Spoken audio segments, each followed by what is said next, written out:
Bismillahirrahmanirrahim. Assalamualaikum warahmatullahi wabarakatuh. Bertemu kembali di channel Waktu Indonesia Belajar, channelnya para pembelajar untuk menambah ilmu, wawasan, dan pengetahuan. Karena belajar adalah hak setiap insan manusia. Hari ini WIB akan membawakan sebuah materi, yaitu tentang logika matematika, ya. Nah, logika matematika ini merupakan mata kuliah atau materi yang cukup penting bagi mahasiswa yang bergelut di bidang IT. Oke, kita lihat kompetensi yang diharapkan dari materi ini. Setelah mengikuti perkuliahan ini, ya, mahasiswa dapat membuat pernyataan dan menentukan nilai kebenaran dari pernyataan serta melakukan operasi dasar logika, ya. Jadi di sini ada poin, ya, 2 poin. Ya, salah satu untuk membuat pernyataan ini mudah, menentukan nilai kebenarannya, ya, dari suatu pernyataan dan melakukan operasi dasar logika. Ya, jadi ini poin-poin penting yang akan kita pelajari, yang akan kita bahas pada video kali ini. Oke, kita lihat definisi yang pertama. Nah, pengertian logika, ya, ini adalah ilmu yang digunakan untuk menentukan nilai kebenaran. Nah, ini poin pentingnya dari suatu pernyataan, ya. Ada pernyataan. Nah, pernyataan ini nantinya akan terbagi menjadi 2, ya, yaitu tunggal atau majemuk, ya. Serta untuk melakukan penarikan kesimpulan. Namun untuk penarikan kesimpulan ini itu akan kita lanjutkan di video yang kedua, ya, lanjutan dari video yang pertama ini. Dari beberapa pernyataan berdasarkan aturan-aturan dasar yang berlaku, ya. Jadi intinya adalah bagaimana menentukan nilai kebenaran dari suatu pernyataan, baik itu tunggal atau majemuk, dan menarik kesimpulan dari beberapa pernyataan berdasarkan aturan-aturan dasar yang berlaku. Ya, nanti kita akan jelaskan ini di video berikutnya. Oke, saya rasa ini udah, kita lanjut. Nah, ini adalah hierarki bagaimana materi logika ini secara keseluruhan, ya. Nah, Anda bisa lihat di sini, di sebelah kiri ini tentang penarikan kesimpulan. Nanti kita akan bahas. Nah, di sini kita akan mulai dari kanan ini, ya, mulai dari definisi pernyataan, ya. Pernyataan terbagi 3, ya. Ini pernyataan tunggal, ini pernyataan tunggal, ya. Contohnya ada P, ada Q, terus setiap pernyataan itu memiliki ingkaran atau negasi, ya. Nah, terus ada pernyataan majemuk, ya, ini, ya. Majemuk itu ada 4, ya, dan yang nantinya paling terakhir adalah majemuk bersusun. Nah, untuk majemuk bersusun ini nanti kita akan jelaskan di video berikutnya bersamaan dengan penarikan kesimpulan. Oke, ya, kita mulai dari definisi dari pernyataan. Ya, pernyataan adalah suatu kalimat yang memiliki suatu nilai. Ya, jadi harus memiliki nilai. Nilainya apa? Yaitu bisa benar atau salah. Oke. Nah, dengan kata lain, tidak sekaligus kedua-duanya. Tidak mungkin kita katakan pernyataan ini benar, salah, atau tidak memiliki nilai, ya. Oke, jelas, ya. Nah, kenapa? Inilah yang disebut kalimat yang tertutup, ya. Kalimat yang tertutup artinya tidak memungkinkan orang lain memiliki penafsiran tentang kalimat tersebut. Kayak jelas, ya, dia benar atau salah. Oke, makanya disebut juga sebagai kalimat tertutup. Ya, kebalikannya tentunya adalah kalimat terbuka, ya. Artinya nilai kebenarannya atau nilainya itu belum bisa dipastikan apakah benar atau salah, ya. Oke, ini definisi dari pernyataan. Berikutnya, ya, slide berikutnya, contoh ya, tentukan mana yang merupakan pernyataan dan yang bukan pernyataan. Jadi di sini ada beberapa kalimat, ya. Anda diminta untuk menentukan apakah dia pernyataan atau bukan. Nah, jika dia pernyataan, apakah dia bernilai benar atau salah? Ya, itu yang harus adik-adik tentukan. Kita lihat satu persatu. Nah, 5 adalah bilangan prima. Pernyataan. Ya, good. Dia adalah pernyataan, tapi bernilai benar. Ya, betul ya, bahwa 5 itu adalah bilangan prima. Oke, jelas ya? Oke, good. Ini contoh yang pertama. Contoh yang kedua, 14 merupakan bilangan kelipatan 5. 14 merupakan bilangan kelipatan 5. Pernyataan? Iya, pernyataan. Ya, good, pernyataan, tapi bernilai salah. Nah, ini dia. Jadi tidak serta bahwa setiap pernyataan itu harus bernilai benar. Ya, sekali lagi berdasarkan definisi, pernyataan itu adalah sebuah kalimat yang memiliki suatu nilai. Nilainya baik itu bernilai benar atau bernilai salah. Oke, kita lihat contoh yang ketiga. Nah, coba lihat, mahasiswa saya ganteng semua. Ya, pernyataan. Ya, ternyata bukan pernyataan. Ya, bukan pernyataan. Dan karena nilai benarnya belum kita bisa pastikan, begitupun nilai salahnya belum bisa kita pastikan. Ya, jangan sampai misalnya di dalam kelas saya semua perempuan, ya, tidak mungkin ganteng ya. Atau bisa saja ada yang merasa tidak ganteng ya dalam kelas ya. Oke, itu hanya sekedar contoh ya. Ya, berikutnya kita lihat contoh. Contoh berikutnya ya, contoh yang keempat. Setiap segitiga sama sisi adalah segitiga sama kaki. Pernyataan. Segitiga sama sisi ya, Anda tahu segitiga sama sisi ya.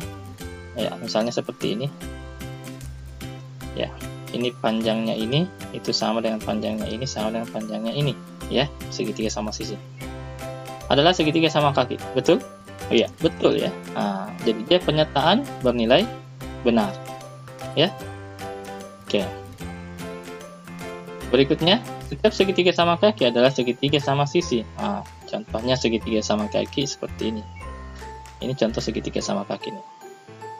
Ya, aduh, kurang.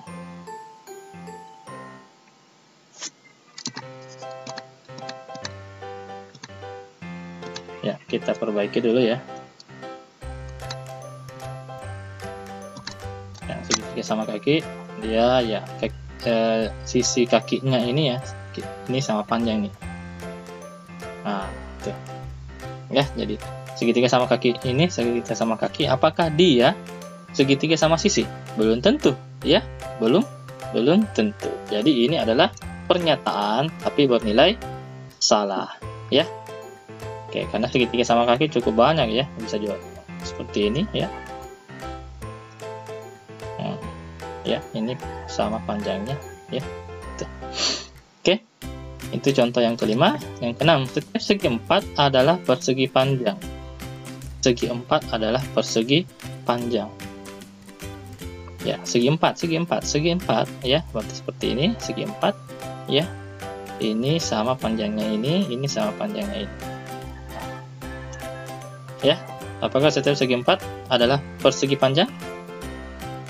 Belum tentu, ya kan? Jadi ini adalah pernyataan tapi bernilai salah, ya. Ingat persegi panjang ya, pasti persegi ya ada yang panjang itu sisinya ya. Dia membentuk persegi, tapi ada yang panjang seperti ini ya. Oke. Yang ketujuh, setiap persegi panjang adalah segi 4. Setiap persegi panjang adalah segi 4. Ya. Betul ya? Ya, dia adalah pernyataan bernilai benar, ya, karena persegi panjang ini juga membentuk segi 4, ya. ya. Oke ya, bisa dibedakan ya. Next, kita lihat lambang pernyataan. Ya, ini adik-adik harus perlu ketahui ya. Jadi setiap menyatakan pernyataan, kita senantiasa menggunakan huruf kecil seperti ini ya. Ini untuk 3 pernyataan diwakili oleh P, Q, R. Kalau misalnya bertambah lagi berarti S ya, tambah lagi T, tambah lagi U, dan seterusnya ya. Jadi ini menggunakan simbol huruf kecil. Nah, nilai kebenaran tiap pernyataan cuma 2, yaitu benar atau salah. Oke. Jadi tiap pernyataan ini selalu memiliki 2 kemungkinan ya, 2 nilai kebenaran, yaitu bisa benar atau boleh salah. Contoh ya, Makassar adalah ibu kota Provinsi Sulawesi Selatan. Ya, saya rasa semua orang tahu ini ya, bahwa Makassar adalah ibu kota dari Provinsi Sulawesi Selatan ya. Maka pernyataan ini bernilai benar. Oke. Tidak. Kita lihat berikutnya. Nah, setiap pernyataan ya itu memiliki ingkaran. Ingat, setiap ya, setiap. Jadi ketika kita menyatakan bahwa dia pernyataan memiliki nilai, maka dia akan memiliki ingkaran. Ingkaran inilah yang disebut dengan negasi. Di mana negasi ini fungsinya adalah membalikkan nilai kebenaran dari suatu pernyataan. Nah, dibalik dia balik ya. Membalikkan, ini poin pentingnya di sini, membalikkan ya. Nah, lambangnya ya ini ada yang bilang seperti cacing ya. Ini yang melengkung seperti ini ya. Jadi misalnya negasi P ya, atau negasi Q ya, atau negasi R ya. Nah, kadang ada juga menuliskan dari beberapa referensi P garis atas ya, menyatakan negasi, Q garis atas, atau R garis atas ya. Namun yang sering digunakan itu menggunakan simbol seperti cacing seperti ini ya, melengkung. Oke. Jadi adik-adik nanti kalau lihat model seperti ini ya, maka itu adalah simbol dari negasi. Nah, negasi ini dibaca bukan ya, atau tidak. Nah, hati-hati ya. Hati-hati ya, di sini kadang banyak yang terkecoh ya. Jadi dia bermakna bukan atau tidak ya. Bukan berarti lawannya ya. Nah, kalau contoh misalnya saya menggunakan baju berwarna putih. Nah, negasinya bukan ini ya, negasinya bukan seperti ini. Saya menggunakan baju berwarna hitam ya. Tidak seperti itu yang dimaksud negasi ya. Tapi yang lebih tepat adalah saya tidak menggunakan baju berwarna putih ya. Jadi dia bermakna tidak, bermakna atau bermakna bukan ya. Nah, kita lihat misal jika P ini pernyataan itu bernilai benar, maka negasi P-nya itu salah. Jadi dia selalu membalikkan nilai kebenaran dari suatu pernyataan.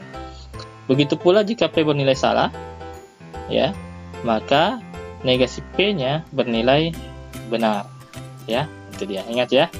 Saya mudah diingat ya, negasi mungkin lebih mudah diingat kata negatif ya. Nah, bahwa dia membalikkan ya, lawan membalikkan ya. Ya, itu hanya sekedar untuk mudah mengingatkan adik-adik semua. Kita lanjut. Ya, masih ingkaran atau negasi dari pernyataan. Contoh kita lihat. Nah, P, pernyataan P itu adalah 2 ditambah 5 sama dengan 7. Kira-kira negasi P-nya seperti apa? Ya, negasi P-nya kira-kira seperti apa? Ya, kita lihat negasi P-nya. Nah, ini dia. Yang tadinya menggunakan tanda sama dengan, maka di sini menggunakan tidak sama dengan, tanda tidak sama dengan ya. Nah, bukan berarti nanti adik-adik ada yang menulis P.2 2 ditambah 5 sama dengan 8. Ini bukan negasinya ya, ini bukan negasi ya. Tapi yang lebih tepat adalah mengganti tanda sama dengan ini menggunakan tidak sama dengan. Nah, ini dibaca tidak benar bahwa 2 ditambah 5 sama dengan 7, atau 2 tambah 5 tidak sama dengan 7 ya. Hati-hati ya. Ya, di pengalaman sebelumnya justru ada yang mengganti P sama dengan 2 kurang 5 sama dengan 7 ya. Gitu ya. Dia ganti ini, dia balik tanda plusnya menjadi negatif ya. Nah, bukan seperti itu yang dimaksud. Jadi ini juga salah ya. Hati-hati. Itu contoh yang pertama. Contoh yang kedua. Nah, pernyataan Q, semua pelajar berbaju putih. Ya. Tadi hampir sama yang saya berikan contoh ya. Saya menggunakan baju putih. Nah, jika semua pelajar berbaju putih, kira-kira negasinya seperti apa? Apakah semua pelajar berbaju hitam? Atau semua pelajar berbaju merah? Ya, bukan ya. Jadi bukan seperti itu negasi yang dimaksud. Yang dimaksudkan adalah seperti ini, tidak semua.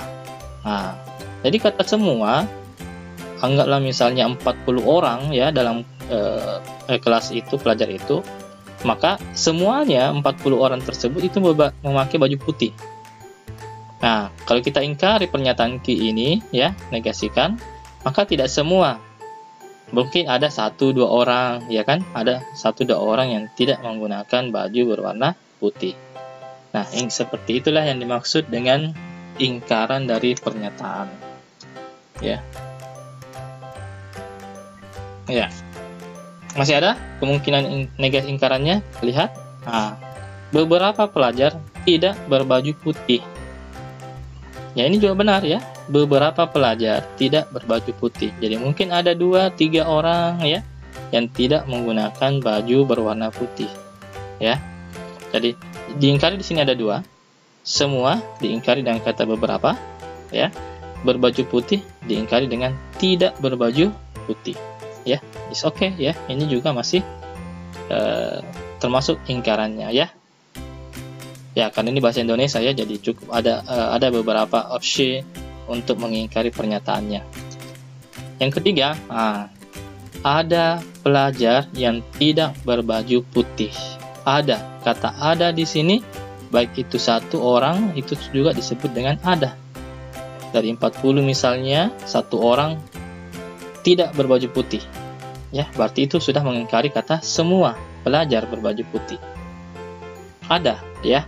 Jadi 1 saja itu disebut ada, 2 juga ada, beberapa juga termasuk ya ingkaran dari kata semua. Oke. Jadi hati-hati ya.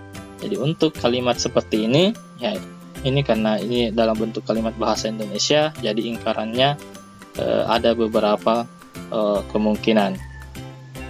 Dan ini yang paling banyak yang masuk di antara beberapa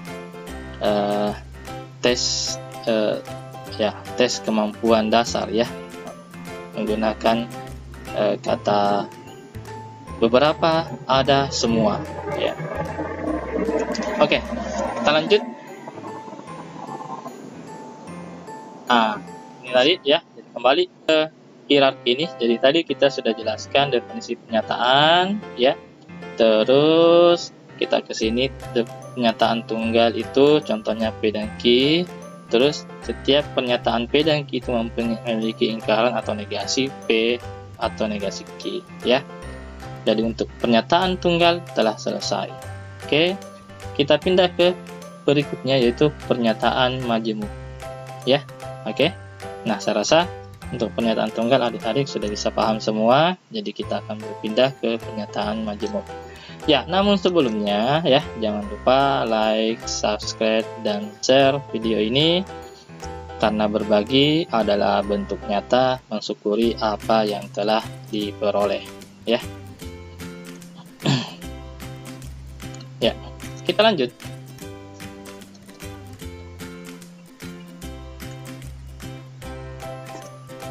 Ya, kita lanjut di pernyataan majemuk ya.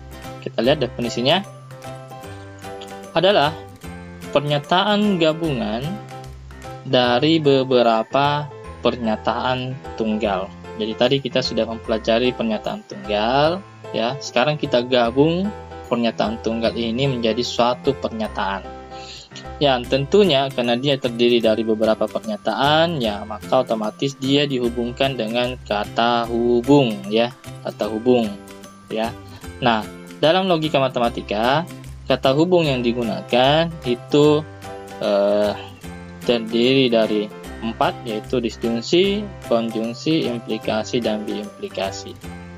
Ya, kita lihat kata hubungnya seperti apa untuk disjungsi, konjungsi, implikasi, dan biimplikasi. Kita akan bahas satu per satu. Ya, kita lihat berikutnya. Pernyataan majemuk. Oke, di sini diberikan contoh setiap pernyataan majemuk dalam logika matematika. Kita lihat untuk disjungsi, contohnya adalah mahasiswa sering menggunakan laptop atau smartphone dalam perkuliahan daring. Ya. Jadi ini menggunakan kata hubung atau untuk disjungsi. Ya. Terus untuk konjungsi, masyarakat dianjurkan menggunakan masker dan hand sanitizer untuk pencegahan COVID-19. Ini, dan ya. Dia menggunakan kata hubung dan, ya. Jadi kalau kita pisah ini, ya, sebenarnya kalimat pernyataannya dua ini. Masyarakat dianjurkan menggunakan masker, terus masyarakat dianjurkan menggunakan hand sanitizer untuk pencegahan COVID-19, ya. Kita hubungkan dua pernyataan itu sehingga menjadi satu pernyataan baru, ya, pernyataan majemuk, ya. Ini dia. Terus berikutnya implikasi, ya. Dia dihubungkan jika maka. Jika hari ini adalah hari Senin, maka mahasiswa memakai seragam putih hitam, ya. Jadi dia menggunakan kata hubung jika maka. Oke. Terus biimplikasi, ya, siswa membawa pensil 2B jika dan hanya jika ujian menggunakan lembar LJK. Kata hubungnya adalah jika dan hanya jika. Oke. Ya, ini dalam bentuk kalimat, ya. Kita akan nanti lihat bagaimana contoh-contohnya dalam bentuk bahasa matematika, ya. Ya, kita lanjut. Masih pernyataan majemuk. Nah, bagaimana nilai kebenaran dari pernyataan majemuk ini? Ya, ingat, pernyataan majemuk ini terdiri dari beberapa pernyataan yang digabungkan oleh kata hubung. Nah, di sini saya berikan contoh. Misal, terdapat dua pernyataan, yaitu P dan Q, yang masing-masing memiliki dua nilai kebenaran. Ya, tadi sudah dijelaskan di pernyataan tunggal, ya, bahwa P ini bisa bernilai salah, bisa bernilai benar, bisa bernilai salah. Begitu pula Q, ini bisa bernilai benar, juga bisa bernilai salah. Ya, jadi masing-masing pernyataan ini memiliki dua nilai kebenaran. Nah, jika pernyataan tersebut dihubungkan dengan kata hubung, atau dengan kata lain menjadi pernyataan majemuk, nah, ada berapa kemungkinan nilai kebenaran yang dimiliki oleh pernyataan majemuk tersebut? Ya, misalnya, ya, P atau Q. Kira-kira ini ada berapa kemungkinan, ya, nilai kebenaran yang dimiliki? Ya, yang mana kita ketahui P ini itu bisa bernilai benar, bisa bernilai salah.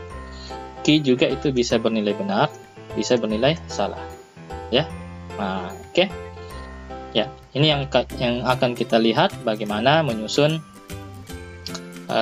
nilai kebenarannya dari pernyataan majemuk. Ya, rasa kita langsung saja, ya. Kita lihat. Kita coba simulasikan nilai kebenaran pernyataan majemuk dari dua pernyataan yang anggap itu P dan Q. Ya, banyaknya pernyataan yang terjadi itu dirumuskan dengan 2 berpangkat N. Jadi banyaknya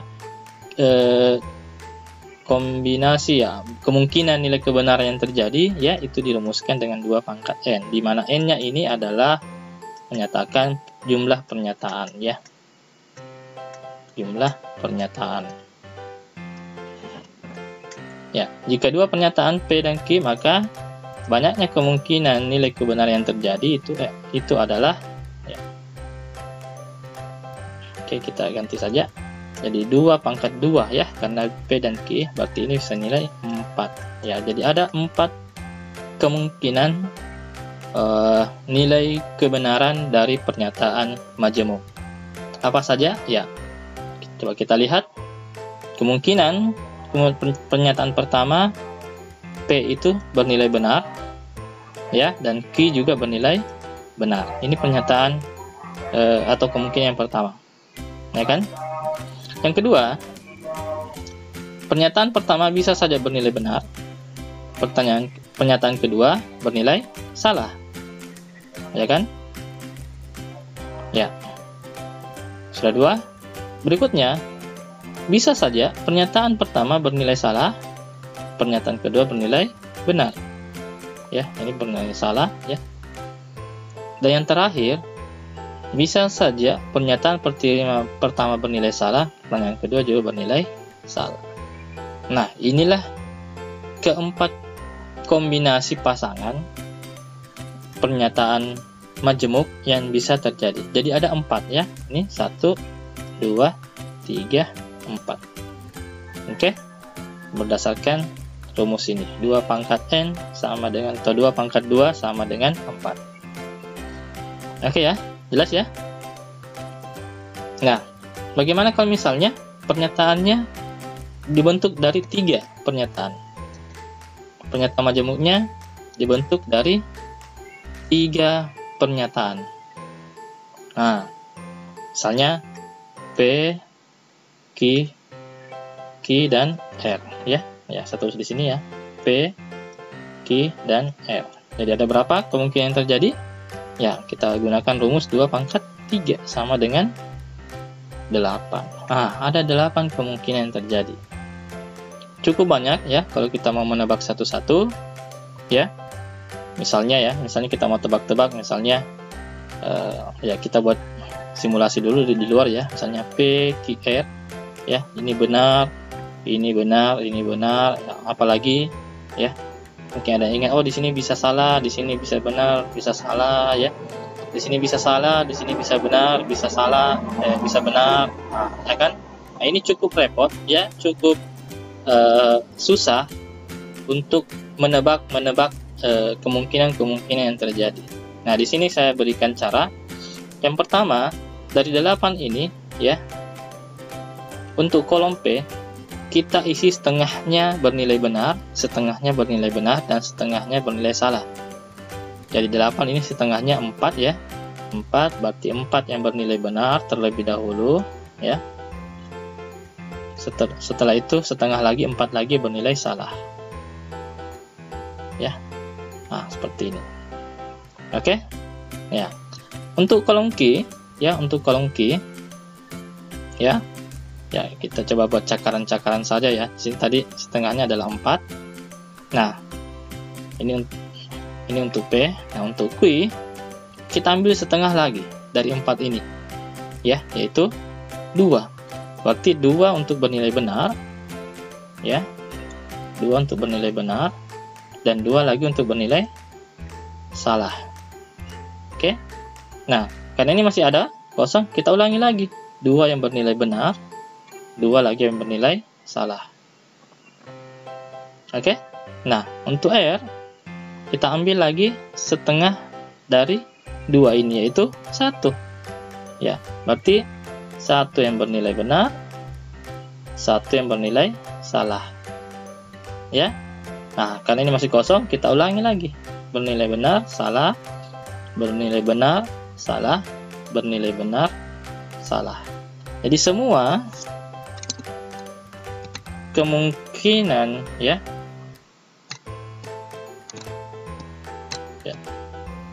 Jadi semua kemungkinan pasangan dari 3 variabel 3 pernyataan ini itu dapat kita tuliskan secara lengkap pada tabel kebenaran di samping ini.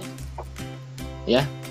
Jadi semua kemungkinannya mulai dari ketiga pernyataan itu bernilai benar semua sampai paling akhir ketiga pernyataan itu bernilai salah semua dapat kita lihat kombinasinya yang terjadi. Ya. Nah, ini untuk 3 pernyataan. Jika 4 pernyataan PQRS ya. Nah, bagaimana kalau 4 pernyataan PQ ya, QRS ya. Berarti dia akan menghasilkan 2 berpangkat 4 ya, atau 16. Ya, lakukan cara yang sama, ambil setengahnya untuk P, ambil setengahnya lagi untuk Q, ambil setengahnya untuk R, dan ambil setengahnya untuk S. Ya, seperti itu. Ya, maka secara otomatis semua kombinasi dalam bilangan atau pernyataan majemuk itu dapat kita ketahui. Oke, ya, untuk 4 pernyataan, ya silahkan lakukan simulasi sendiri. Ya, kita lanjutkan ya. Nah, di sini untuk disjungsi ya, tabel kebenarannya dari disjungsi adik-adik bisa lihat ya. Di sini ada 2 pernyataan ya, P dan Q, dan disjungsi menggunakan simbol seperti ini ya, yang bermakna atau ya. Nah, kita lihat tabel kebenarannya. Jika pernyataan pertama benar, kedua benar, maka disjungsinya juga benar ya. Nah, jika kemungkinan kedua, jika pernyataan pertama benar, pernyataan kedua salah, maka pernyataan disjungsinya juga benar. Nah, adik-adik bisa lihat. Nah, untuk memudahkan mengingat ya, adik-adik cukup mengingat kapan disjungsi ini salah. Ya, ini. Kapan disjungsi ini salah? Disjungsi ini salah ketika pernyataan penyusunnya kedua-duanya salah. Ini dia. Selebihnya, jadi bagaimanapun kombinasi penyusunnya ya, di sini itu selalu bernilai benar ya. Jadi kita cukup mengingat kapan dia salah ini disjungsi ketika kedua atau beberapa pernyataan penyusunnya ya, itu kedua-duanya bernilai salah ya. Nah, di sini ada contoh misalnya ya. Pernyataan P, mahasiswa IT memiliki laptop, pernyataan Q, mahasiswa IT memiliki smartphone. Nah, ketika kita disjungsikan ya, kalimat P dan Q di atas, pernyataan P dan Q di atas, maka yang pertama kemungkinan seperti ini. Mahasiswa itu memiliki laptop atau memiliki smartphone. Ya. Ini jika kedua-duanya bernilai benar. Ya, kemungkinan lainnya seperti ini. Mahasiswa IT memiliki laptop atau tidak memiliki smartphone. Nah, ini mewakili ini ya. Tapi pernyataan ini juga masih bernilai benar, ya. Ingat, kalau atau itu berarti pilihan ya, pilihan salah satunya ya, apakah dia memiliki laptop atau smartphone. Atau boleh juga kemungkinan seperti ini, tidak memiliki laptop atau memiliki smartphone. Ya, ingat sekali lagi pilihan ya, atau ya. Nah, contoh yang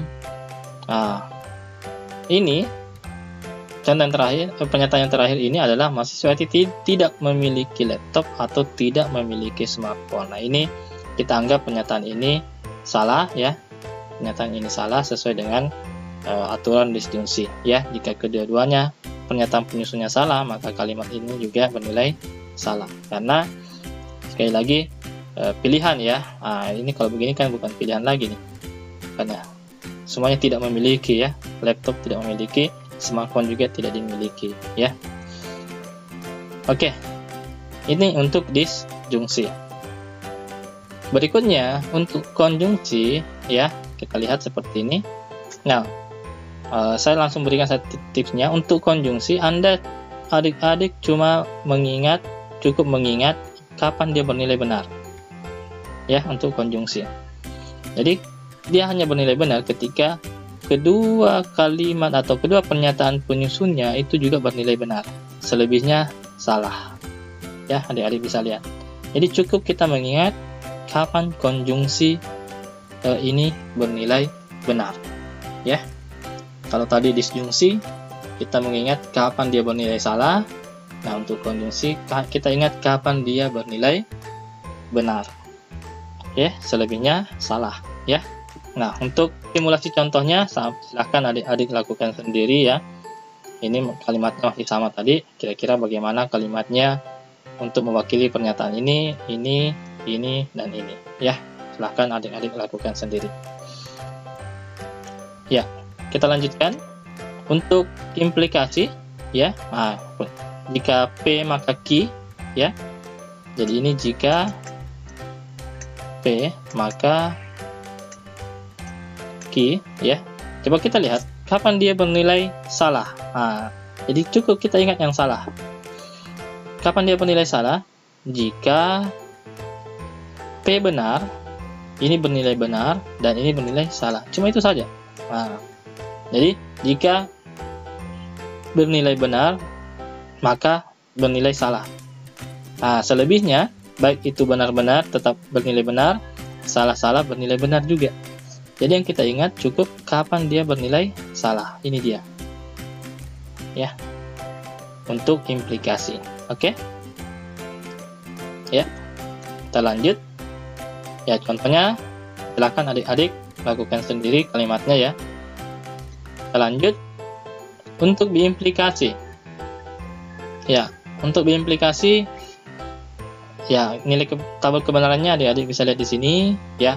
Saya cuma memberikan tipsnya untuk mudah diingat. Kita ingat benarnya saja. Ya. Ya. Ya, kapan dia bernilai benar? Ketika kedua-duanya sama. Ya, apakah sama-sama benar atau sama-sama salah. Ya, itu dia. Jadi cuma itu yang diingat, ya. Sehingga tidak perlu semua tabel kebenaran ini adik-adik ingat satu persatu, tapi kita ingat saja kapan biimplikasi ini bernilai benar. Ya, kapan disjungsi ini bernilai salah, kapan konjungsi ini bernilai benar, dan kapan implikasi ini bernilai salah, gitu. Ya, jadi ini untuk memudahkan adik-adik mengingat tabel kebenaran dari 4 kata hubung ya dalam logika matematika. Oke. Ya, untuk kalimatnya silakan adik-adik lakukan sendiri ya. Kalimatnya seperti apa untuk mewakili setiap pernyataan-pernyataan ini, ya. Kita lanjut.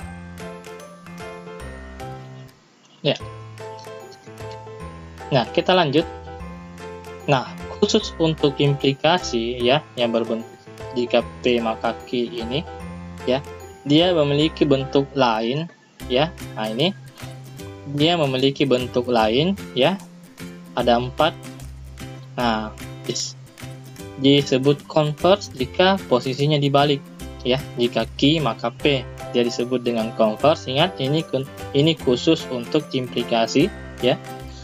Jika P maka Q, maka ketika dibalik, pernyataannya dibalik, jika Q maka P, maka dia disebut sebagai converse ya, converse. Berikutnya, nah, ketika dia dibalik, ini dibalik tapi diberikan negasi masing-masing, maka disebut dengan kontraposisi. Ya. Jadi selain posisinya terbalik, ya dibalik dari jika P maka Q menjadi jika negasi Q maka negasi P. Ya, maka dia disebut dengan kontraposisi. Begitu pula jika dia ini adalah negasinya ya, atau ingkaran dari implikasi, yaitu P dan bukan Q. Ya, ini ingkarannya ya, negasinya. Terus terakhir bentuknya adalah inverse. Ya, inverse itu cukup menambahkan ini saja. Tetap jika P maka Q, tapi masing-masing diberikan negasi. Ya, jadi ini adalah bentuk-bentuk khusus dari implikasi. Ya, ada 4 bentuk khususnya. Bagaimana keterkaitannya? Kita lihat. Ya, ternyata ya, tabel kebenaran dari 4 bentuk khusus ini kita bisa lihat ya, ini sama persis ya, nilai kebenarannya sama persis, dan ini juga sama persis. Nah, nilai kebenarannya ya. Ya, artinya converse dan inverse ini berarti dia sama, maknanya sama ya. Begitu pula implikasi dan kontraposisi ini sama ya. Jadi ini akan bernilai sama untuk semua kemungkinan pasangan dari pernyataan P dan Q ya. Jadi ini ya, nah Anda bisa adik-adik bisa lihat tabel kebenarannya. Oke. Ya, kita lanjutkan ya. Setelah tabel kebenaran ini menunjukkan bahwa ternyata nilainya ya itu sama persis ya antara converse dan inverse, begitu pula antara implikasi dan kontraposisi ya. Oke, kita lanjut ke slide berikutnya. Nah, di slide berikutnya ini contoh dari bentuk khusus dari implikasi tersebut ya. Di sini kita lihat ada kalimat, ada pernyataan, jika A, B, C, D bujur sangkar, maka semua sisinya sama panjang. Ya, jika A, B, C, D bujur sangkar, ingat bujur sangkar, saya rasa adik-adik sudah tahu semua, maka semua sisinya sama panjang. Ya, jika maka kan. Oke, kita lihat bagaimana bentuk kalimatnya jika dia converse, inverse, kontraposisi, dan negasi. Nah, di sini kita misalkan pernyataan pertama P itu A, B, C, D bujur sangkar, dan pernyataan kedua Q semua sisinya sama panjang. Ya, kita lihat hasilnya adalah ya, jika dia converse ya, atau kita balik ya, jika Q maka P, maka kalimatnya seperti ini. Jika semua sisinya sama panjang, maka A, B, C, D ya bujur sangkar ya, ini dia. Itu jika dia converse ya, dibalik. Jika dia inverse ya, diberikan negasi ya, ini diberikan negasi, masing-masing diberikan negasi, maka kalimatnya jika A, B, C, D bukan bujur sangkar, maka semua sisinya tidak sama panjang ya. Di kalimatnya seperti itu. Untuk kontraposisi dibalik dan diberikan negasi kedua-duanya, kalimatnya jika semua sisinya tidak sama panjang, maka A, B, C, D bukan bujur sangkar. Senilai kan kalimatnya ya, semakna ya. Dan yang terakhir, ingkaran atau negasinya ya, A, B, C, D bujur sangkar dan semua sisinya tidak sama panjang. Nah, ini mengingkari kalimat yang pertama tadi ya, karena namanya ingkaran atau negasi ya. Oke, ya. Saya rasa untuk materi kita ini hari ini cukup ya. Kita akan lanjutkan nanti di materi atau video yang kedua, yaitu tentang pernyataan majemuk bersusun dan penarikan kesimpulan. Ya, jangan lupa like, subscribe, dan share video ini, karena berbagi adalah bentuk nyata mensyukuri apa yang telah diperoleh. Semoga bermanfaat. Saya tutup dengan ucapan wassalamualaikum warahmatullahi wabarakatuh.